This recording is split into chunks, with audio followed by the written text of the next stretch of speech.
So I have to introduce myself because I'm the one who will talk now. The last talk of this session is me, so easy. I mean, that's the best. You have to introduce yourself. Okay, that's me. Okay. I want to tell you a few things because I had a hard time with building LECs. So it's not that easy as it looks. I mean, it's always like that. It looks easy, but then when you want to do it yourself, it doesn't look that easy. So I will try to explain you how I done my own. So first I have to start with a quote of the French writer Antoine de Saint-Exupéry said, "The perfection is achieved not when there is nothing more to add, but when there is nothing left to take away." So the shorter, the better. So I will make a short talk. That was the idea. Okay, on July 2020, I received this email. This is a section of the email that Frank Gordon sent me. "Please let me know if you're interested and available to collaborate while maintaining the proprietary nature of our results. We can provide more details," but there was no detail at all, actually. Certainly it was more. "On how we are conducting our experiments and more specifics on the results." So I didn't know anything. So, I mean, I'm curious all the time, especially a message like that, you know, like in movies, you know. The message will be destroyed in 5 seconds or something like that. So I said yes. So he answered and gave me some results. So the idea is the following. I mean, you all know that now. I don't need to repeat it too much. So the idea was to have an electrode with palladium on it and the other electrode and the hydrogen in between, and you have voltage. Simple.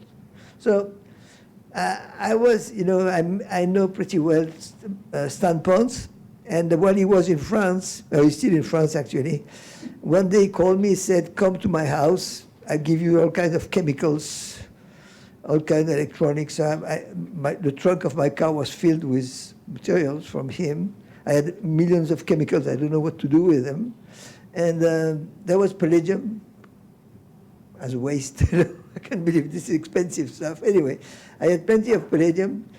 And among the palladium I had some palladium silver alloys.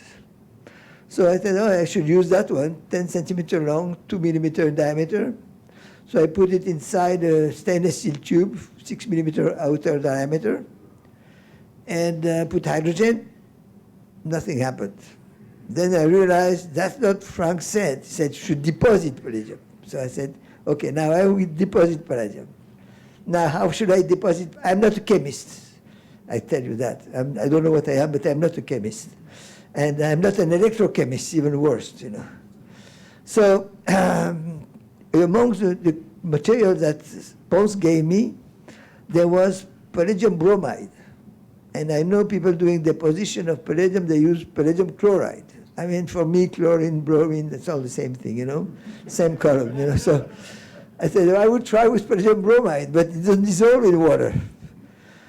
So I said, I'm an experimentalist. I tried alcohol, who knows? It doesn't dissolve with alcohol either.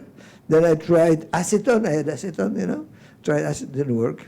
And then, by chance, I had, what I did, I should change. Well, it doesn't matter. Well, I will tell you that later. I mixed up with the slides. That's okay. It doesn't matter. You don't need to read them. Acetonitrile. I didn't even know what acetonitrile was. I still don't know, actually. But there was a bottle of acetonitrile that Stan Pons gave me. I never buy such a thing. So I tried acetonitrile, and it worked. It dissolved. So I was happy. So I did the experiment with that. So basically, I had this, I took a copper tube, a stainless steel tube, deposited palladium on the stainless steel tube, and to make sure they don't touch each other, here I put Teflon tape, and to isolate, to make sure there's no air coming in, I use epoxy glue here to make it leak tight, and a valve to enter hydrogen and vacuum. So that's pretty simple. And believe me or not, but that one worked. And when I sent the message to Frank that it was working, he was very happy, you know. It was not a mistake on his side. Okay, that's what I just said. That's okay. Doesn't matter. I'm not very well organized.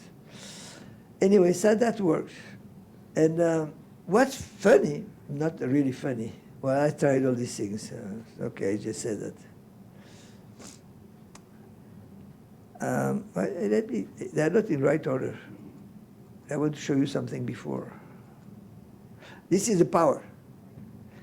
I mean, I'm not as precise as Frank is doing, having 1 point every, but the peak is at the same position, 1 kilo ohm. The power, maximum power, we have at the same value, you know. On both sides of the Atlantic, we have the same results. So it's something intrinsic to the system, I guess. So let me go back there. How to do that? So what I do, I take a palladium anode, which is a, which is a wire I put here. The cathode is in the middle. And I fill it with my acetonitrile with palladium bromide in it. So this is what I do. You need platinum to do that. I mean, unfortunately, in this kind of work, you need expensive materials like platinum. If you try something else, you have a problem. I've tried, it didn't work. Then, here it is. You can see the brown color. This is acetonitrile with palladium bromide. You can see the wire here, and the palladium rod, the stainless steel rod here in the middle.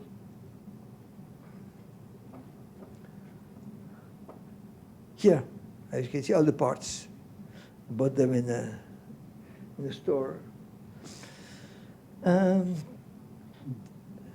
using 12 millimeters copper tube and a 6 millimeter.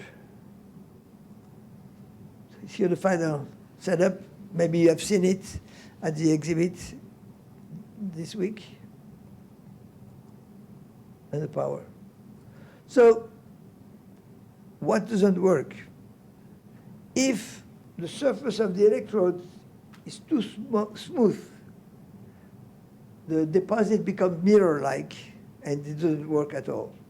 So the surface has to be rough. So I scratch the surface with sandpaper to make it rough, and then the deposit becomes black. The deposit should be black, because if it is shining, it's beautiful, but it doesn't work. So you need a black deposit. It doesn't work every time, you know. You have to be patient in life. Okay, so I make, you know what, I want to extend your coffee break, so you need that. So it's simple, but necessitates some trial and errors, you know. You will never succeed first time, you know. People who have done that first time never works. Even cooking pastas don't work, so you have to try it and be patient. So thank you very much for your attention. If you have questions, I'll try to answer.